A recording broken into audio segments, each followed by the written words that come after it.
Hi everyone. Today I thought I would do a spectator's guide to Strive. So I know a lot of people aren't interested in watching Strive, especially at EVO coming up, but it's kind of hard to tell what's going on sometimes. So I thought this would be a perfect time to release this. So let's hop into it. The most important things to keep in mind when watching Strive are burst, risk, and meter. A burst is usually a once per round resource that carries over. You gain burst over time, but damage and how many hits in a combo also contribute to burst gain once you've used it. A blue burst is more of a get-offing tool, either during combos or on defense, and a gold burst is more of an offensive option on defense. You'll get 100 meter if it connects. Both bursts are punishable if blocked, so you do have to be careful about how or when you burst. Equally as important as burst is the risk meter. Risk is a mechanic in Guilty Gear where if you block moves, it increases your risk by a certain amount. Risk basically removes scaling until all of it is gone, and you can make some combos that wouldn't do any damage normally do a shit ton of damage. In fact, if you've seen most Twitter clips, it usually involves risk. The more you block, the more risk you gain, which means it's usually dangerous to sit there and do nothing. Meter gives you a ton of strong options that's really important to keep in mind too. You can Roman cancel, which gives you a different effect depending on the color. Blue is used for neutral, or used in neutral I should say, and slows everything down for your opponent. Red is for the combos, and the shockwave that comes from this is a physical hit, so it gets, some combos that you would normally not get otherwise.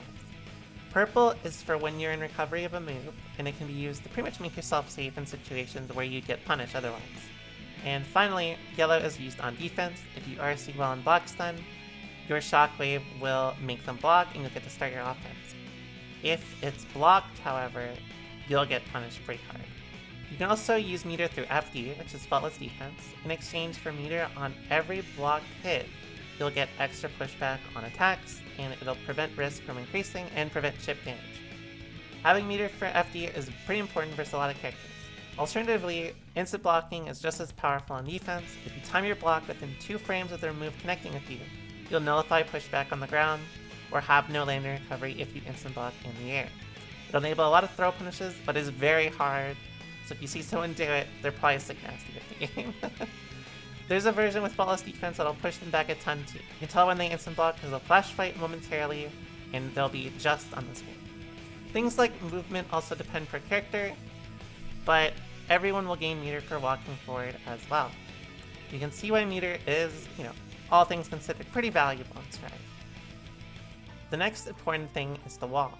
In Strive, you don't get locked down in the corner forever. Instead, if you take enough hits with your back to the wall, you'll get wall splatted, and the next hit will break the wall. On top of having a chunk of damage be done every time that mostly goes through scaling, the person who breaks the wall will get positive bonus. Positive bonus is either gained through doing 4 supers in a round, which good luck, or by breaking the wall. You get about 50 meter per 10 seconds. All your attention gain is increased, as well as doing 10% more damage and receiving 10% less damage. It's a really powerful state and can be game winning for most characters to have. If the wall is broken without a super, they'll tech and be at slightly past round start distance. If the wall is broken with a super though, they'll be knocked down and give you time to start, your offense and run up the wall. All in all, you get a general vibe for what type of game Strive is to the mechanics. Encouraged offense with very little room for error on defense without a game plan. Strive is a best of 5 game with 2 rounds per game. So, first 3 wins with 2 rounds per game. All characters have 420 health, yes I know, but have differing health modifiers. Potemkin, for example, has a much better modifier than Chip. The most common trend you'll probably see in tournaments is Chip randomly exploding and losing all of his health. Welcome to Guilty Gear. Another thing worth noting is guard crushes. Some moves stagger you or lock you into an animation where you reel it back, similar to how Yellow Roman Cancel does it, but on individual moves. In either case, you can get hit for not blocking despite being stuck in this blocking animation.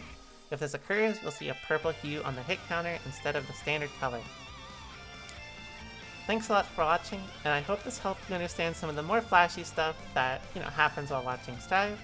I hope you have a wonderful day. Bye bye!